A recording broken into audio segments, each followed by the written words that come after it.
शाहजहांपुर, उत्तर प्रदेश, 2005। विश्राम सिंह बड़ी बेसब्री से अपने साथी दिनकर का इंतजार कर रहा था। जैसे जैसे समय बीत रहा था वैसे वैसे वो बेसब्र हो रहा था। तभी दूर साइकिल पर उसे दिनकर आता दिखाई दिया। विश्राम ने राहत की सांस ली और उसके चेहरे पर रोष के भाव भी आते चले गए। क्या यार, तुम्हें पता है? विश्राम की पूरी बात अभी खत्म भी नहीं हो पाई थी कि दिनकर मुस्कुराते हुए बोल पड़ा, माफ़ करना भाई, असल में आज मेरी बेटी का जन्मदिन था, इसलिए थोड़ी देर हो गई। ये कहते हुए उसने अपने हाथ में थमे झोले में से मिठाई का एक डिब्बा खोलकर विश्राम के आगे कर दिया। विश्राम ने बर्फी का एक टुकड़ा उठाकर मुंह में डाला और कहा, अच्छा ठीक है, अब जल्दी से रजिस्टर पर साइन कर और मुझे छुट्टी दे दे। फिर विश्राम जैसे ही साइकिल निकाल कर उस पर बैठने को हुआ, ये मिठाई का डब्बा तो लेता जा भाई, भाभी और बच्चों को भी खिला देना।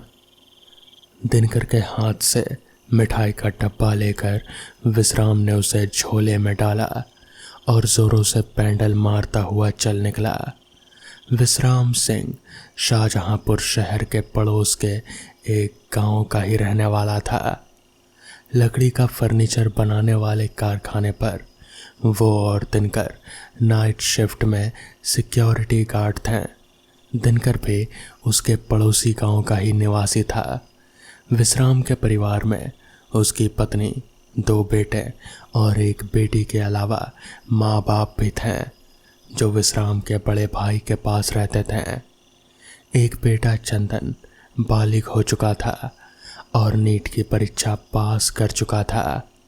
उसे जल्द ही सरकारी मेडिकल कॉलेज में सीट भी मिलने वाली थी। दूसरा बेटा मनन अगले साल इंटरमीडिएट की परीक्षा देने वाला था और बेटी आभा अभी कक्षा 8 में पढ़ रहे थे। विश्राम सिंह अपनी ही धुन में खोया हुआ जोर जोर से साइकिल चलाते हुए अपने गांव की ओर जाने वाली उस सुनसान सड़क पर बढ़े जा रहा था। एक हाथ में एक बड़ी सी टॉर्च और दूसरे हाथ में साइकिल का हैंडल थामे वो थोड़ा घबराए हुआ सा आगे बढ़ रहा था। असल में उसका उस रास्ते से रोज का ही आना जाना था, लेकिन आज दिनकर की वजह से काफ़ी देर हो गए थे। लोगों का ही नहीं बल्कि उसका भी मानना था कि वो सड़क अंधेरा होने के बाद सेफ नहीं है, क्योंकि वहाँ रात में गुजरने वालों के साथ कई अजीब और डरावनी घटनाएं हुई थी। हालांकि उसने ऐसा सिर्फ सुना था, मन में कई तरह के सवाल उमड़ रहे थे। कुछ उसकी हिम्मत तोड़ रहे थे तो कई उसकी हिम्मत बढ़ा रहे थे, ये कहकर कि ये सब अंधविश्वास है, आदमी का वहम, अफवाहें हैं जो असामाजिक तत्व लोगों को डराने और बहकाने के लिए उड़ाए जाते रहे हैं। फिस की आवाज़ के साथ उसकी साइकिल का अगला पहिया पंचर हुआ। वो लड़खड़ा गया, लेकिन उसने खुद को गिरने से बचा लिया। हे राम, ये मुसीबत भी अभी आनी थी। गुस्से, डर और हैरानी से बड़बड़ाता हुआ वो साइकिल को पैदल ही लेकर चल दिया। गांव अभी मतलब भर की दूरी पर था। उस सड़क के दोनों तरफ खेत ही खेत थे। खेत में गन्ने और धान की फसल खड़ी हुई थी। अक्टूबर का महीना था और अंधेरा पड़ने के साथ साथ थोड़ी ठंड भी बढ़ रहे थे। पैदल गांव की ओर साइकिल लेकर बढ़ रहे विश्राम के रोंगटे उस वक्त खड़े हो गए जब आगे कच्ची सड़क शुरू होती थी और उस कच्ची सड़क के दोनों ओर सरकंडे की ऊंची लंबी घनी झाड़ियाँ थे। मन ही मन भगवान का नाम जपते हुए विश्राम आगे बढ़ रहा था कि तभी झाड़ियाँ जोर से हिलने लगी और वो कांप उठा। उसकी टांगें कांपने लग गईं कि तभी झाड़ियों से दो सियार निकलकर उसके सामने से भागते हुए निकल गए। उसने सीने पर हाथ रखकर एक लंबी और गहरी सांस ली और तेजी से आगे बढ़ने लगा। अचानक उसे लगा कि कोई उसके पीछे आ रहा हो। वो रुका और पीछे घूमकर उसने चारों तरफ टॉर्च की रोशनी मारी, लेकिन सिवाय सन्नाटे और निर्जनता के वहां और कुछ भी नजर नहीं आया। वो बेहद डरने लगा था। उसे ऐसा महसूस होने लगा था कि वहां कुछ न कुछ तो जरूर था और उसका पीछा कर रहा था। उसने अपने कदमों की रफ्तार बढ़ाई। उसका मन कर रहा था कि जल्दी से जल्दी गांव के नज़दीक पहुंच जाए, लेकिन साइकिल उसके पैरों को बाधा बना रहे थे। उसका मन कर रहा था कि साइकिल को कहीं छुपा दे और दौड़ता हुआ गांव पहुंच जाए, पर साइकिल खोने का भी डर था। आगे बड़े नाले की पुलिया पड़ते थे, जहां से उसका गांव दिखना शुरू हो जाता था।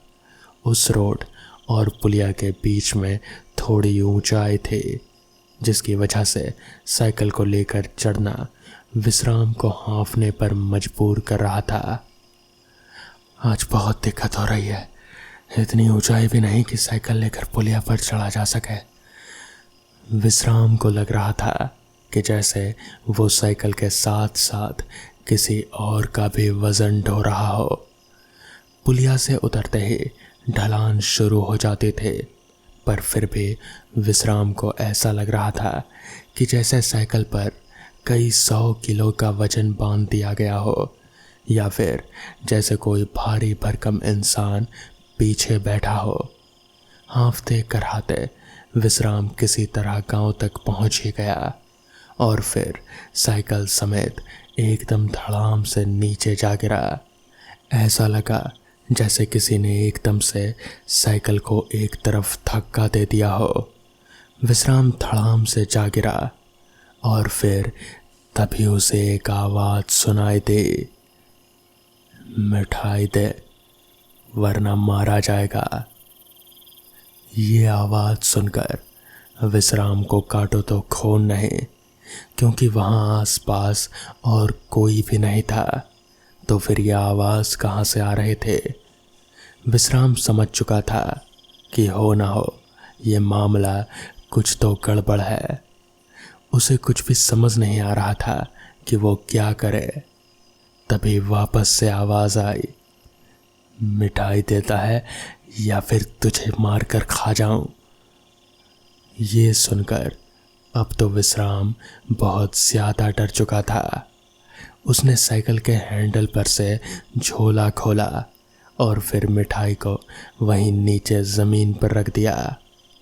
फिर उसने धीरे से अपना साइकिल उठाया और फिर दौड़ता हुआ वहां से सीधे अपने गांव की ओर पहुंच गया। उसने एक दफा पीछे पलट कर देखा तो फिर उसने पाया कि पीछे मिठाई का डब्बा खुला पड़ा था, मगर वहां पर कोई भी नजर नहीं आ रहा था। विश्राम जानता था कि यह भी जो कुछ भी हुआ वो मामूली बात नहीं थे। वो बहुत डरा हुआ था। वो हाँफ रहा था और पसीने से तरबतर हो चुका था। वो जैसे तैसे घर पहुंचा। उसके घर पर उसकी पत्नी ने पहले उसे देखा, तो फिर वो समझ नहीं पाई कि आखिर विश्राम के साथ हुआ क्या है। मगर बाद में जब विश्राम ने सबको पूरी घटना बताई, तब उन्होंने बताया कि दरअसल कई लोगों के साथ उस रास्ते पर ऐसा हुआ है। विश्राम पहला नहीं है। रात के लिए वो रास्ता सुरक्षित नहीं है। उस दिन के बाद से विश्राम कभी भी इतनी रात गए वापस उस रास्ते से घर नहीं लौटा। अगर कभी किसी वजह से रात हो भी जाते थे तो वो वहीं पर रुक जाता था। तो दोस्तों, ये थी आज की पहली कहानी। तो चलिए बढ़ते हैं आज की दूसरी कहानी की ओर। आज भोलाराम का 50 की उम्र में ही देहांत हो गया। वो बहुत सुखी परिवार से थे। गांव के सबसे अमीर घर होने की वजह से उनको गांव में बहुत सम्मान मिलता था। भोलाराम पहले से ही अमीर बाप की औलाद था, पर सारा धन उसने अपने लिए ही खर्च किया था, यानी कि किसी को मदद के लिए कभी अपने धन का कोई उपयोग नहीं किया था। शमशान के रास्ते भोलाराम की अर्थी जा रहे थे। उसको कंधा दिए उसके 2 लड़के अमित और समीर और बाकी गांव वाले चल रहे थे। उसकी अंतिम यात्रा में गांव के बहुत से लोग शामिल हुए हैं।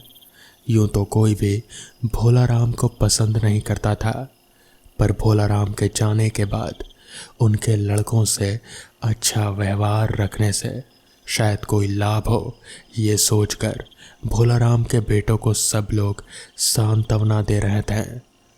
भोलाराम के दोनों बेटे उसको खेती में बहुत मदद करते थे। बड़ा बेटा 25 साल का था और छोटा 20 साल का। भोलाराम ने अभी अभी एक गांव वाले से ज़मीन खरीदी थी, या फिर यूं कहो कि छीन ली थी। गरीब गांव वाला बस छोटी सी ज़मीन का मालिक था। वो इतना गरीब था कि वो उसमें खेती करके उपज भी नहीं पा सकता था। भोलाराम ने उसे ब्याज के चक्कर में फंसाकर उससे ज़मीन का वो टुकड़ा भी हड़प लिया था।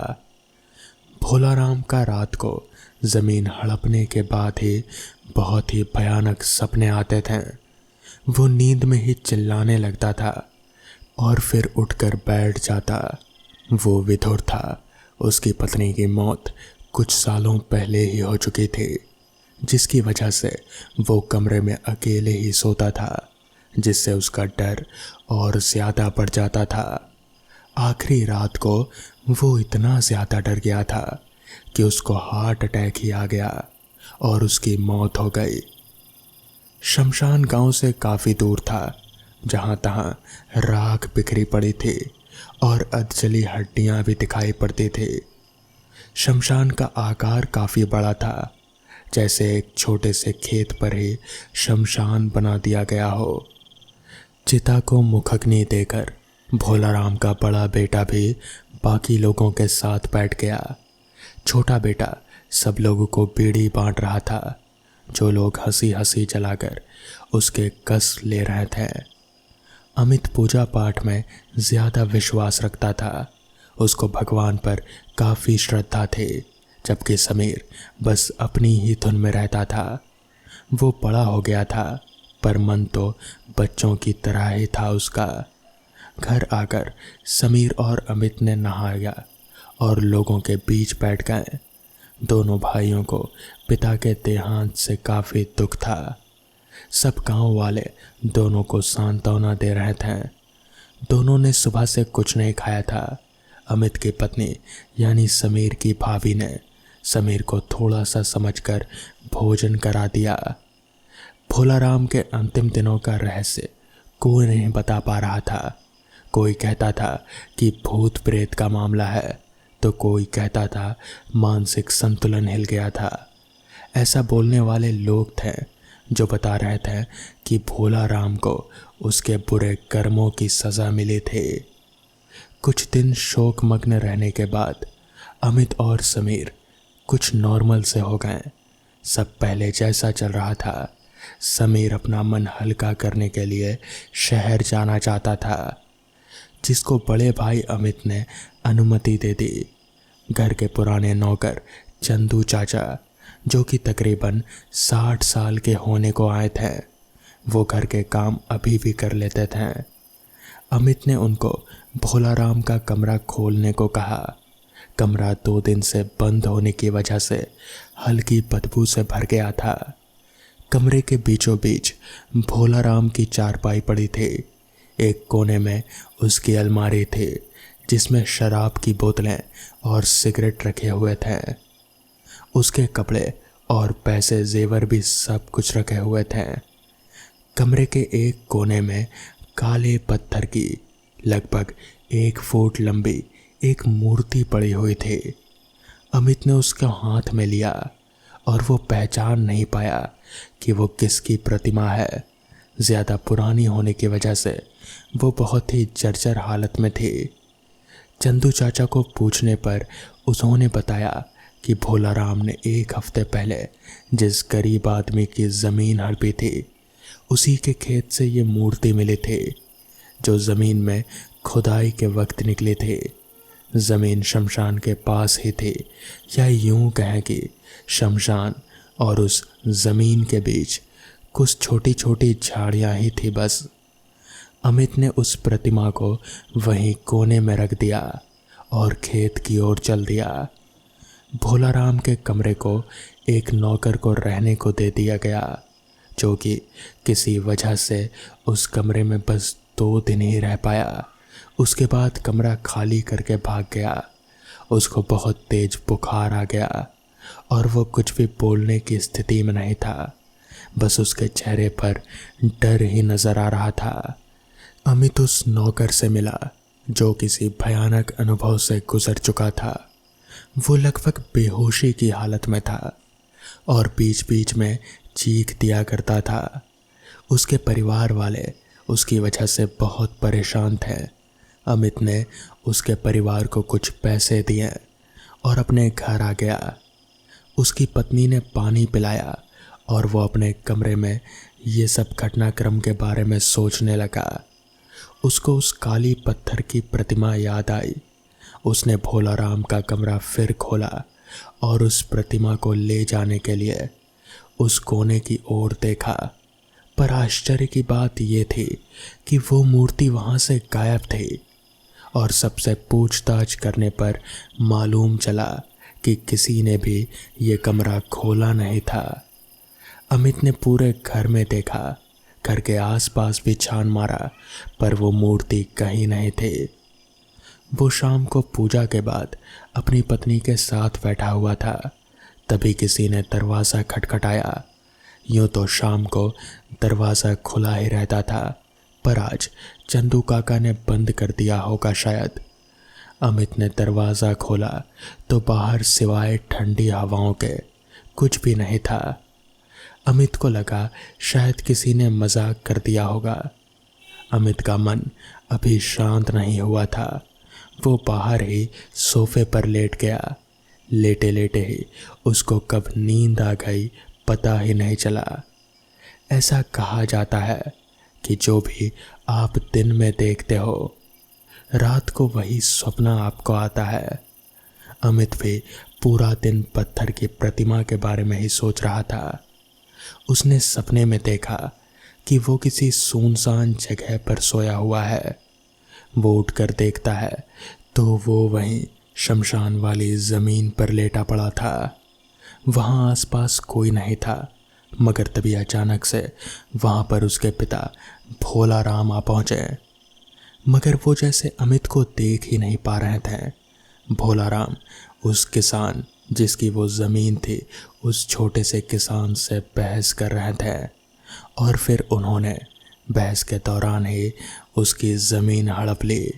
जिसके बाद वो किसान रोता भी लगता रहा, मगर भोलाराम पर जैसे कोई फ़र्क ही नहीं पड़ा। भोलाराम वहाँ से अपने घर आ गए। जिसके बाद अचानक ही वो जैसे रात के वक्त में पहुँच गया।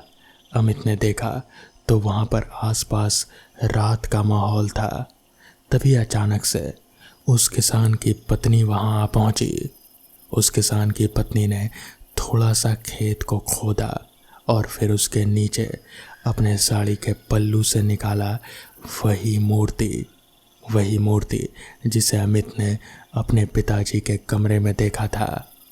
किसान की पत्नी ने उस मूर्ति को खेत के नीचे ज़मीन में दफना दिया और फिर वहाँ से अपने घर चली गई। जिसके बाद अमित ने अचानक से देखा कि फिर वक्त बदल चुका है और अब फिर से दूसरे दिन की सुबह हो चुकी है। अमित के पिताजी भोलाराम खेत की खुदाई करवा रहे हैं। तभी उन्हें वो मूर्ति मिलती है और फिर वो उस मूर्ति को देखकर जैसे उनकी आंखों में एक चमक सी आ गई।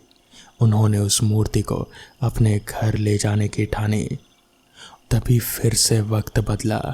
इस बार अमित अपने ही घर पर अपने पिताजी यानी कि भोलाराम के कमरे में था। वो मूर्ति भोलाराम के सिरहाने रखी पड़ी थी और भोलाराम नींद में था। तभी अचानक ही वो मूर्ति एकदम से बड़ी होने लगी। अमित ये सब अपनी आंखों से देख रहा था। वो मूर्ति बड़ी होते होते अचानक से एक दानव के रूप में आ गई और उसने एकदम से भोलाराम का गला दबा दिया। भोलाराम अपनी आंख खोला और फिर उस दानव को देखकर जैसे एकदम से छटपटाने लगा। भोलाराम चीखना चाहता था मगर शायद तब तक उसे दिल का दौरा पड़ना शुरू हो चुका था। वो चीख नहीं पा रहा था और वो दानव वो भोलाराम का गला अभी भी दबाए हुए था। तभी एकदम से भोलाराम ने दम तोड़ दिया। अमित ये सब देखकर पूरा मामला समझ आ गया। उसे समझ आ गया कि ये सब किसका किया धरा है। तभी एकदम से अमित की आंख खुली तो उसने खुद को घर के बाहर सोफे पर लेटा हुआ पाया। उसने उठकर आसपास देखा तो शाम से अब रात हो चुकी थी, मगर वो मूर्ति, वो काली सी मूर्ति जिसे अमित आज दिन भर अपने घर पर खोजता रहा और उसे नहीं मिली, वो अब अमित के सिरहाने रखी पड़ी थी। अमित जानता था उस मूर्ति का राज। वो समझ गया था कि ये मूर्ति ही है जिसने उसके पिताजी को मारा था। अगली सुबह अमित उस मूर्ति को लेकर सीधे गांव के जाने माने तांत्रिक के पास गया। उसने उसे वो मूर्ति दिखाई। तांत्रिक मूर्ति देखते ही समझ गया, जिसके बाद तांत्रिक ने कहा, ये मूर्ति नहीं है, ये दानव है। इसे लोगों को मारने के लिए भेजा जाता है। जिस पर अमित ने कहा, तो बाबा अब इसका क्या उपाय है? इस पर बाबा ने कहा, इसका एक ही उपाय है। इसका जो भी मालिक है, यानी कि जिसने इसे भेजा था तुम्हारे पिताजी को मारने के लिए, तुम्हें उसके पास जाना होगा और फिर उनसे माफ़ी मांगनी होगी। वो ही अपना जादू वापस ले सकते हैं, इसमें मैं कुछ नहीं कर सकता। जिसके बाद अमित वहाँ से सीधे उस गरीब किसान के घर गया। उस किसान के घर का दरवाज़ा खटखटाया तो उसकी पत्नी ने दरवाज़ा खोला। अमित ने उनको पूरी बात बताई और फिर उनसे झगड़ा करने के बजाय अमित ने उनसे माफ़ी मांगी। पता चला कि वो किसान जिसकी ज़मीन भोलाराम ने हड़पी थी, वो तो उसी दिन फांसी लगाकर आत्महत्या कर लिया था।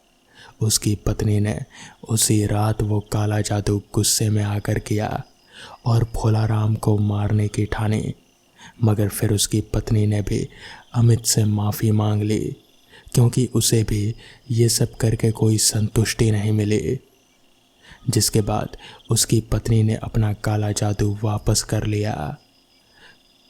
तो दोस्तों, ये थी आज की कहानियाँ। अगर आपको ये कहानियाँ पसंद आई हों तो वीडियो को लाइक और चैनल को सब्सक्राइब करना ना भूलें। तो मैं आपका दोस्त आर्यन जल्द ही मिलूँगा आपसे ऐसी ही नई कहानियों के साथ। तब तक के लिए अपना ख्याल रखें।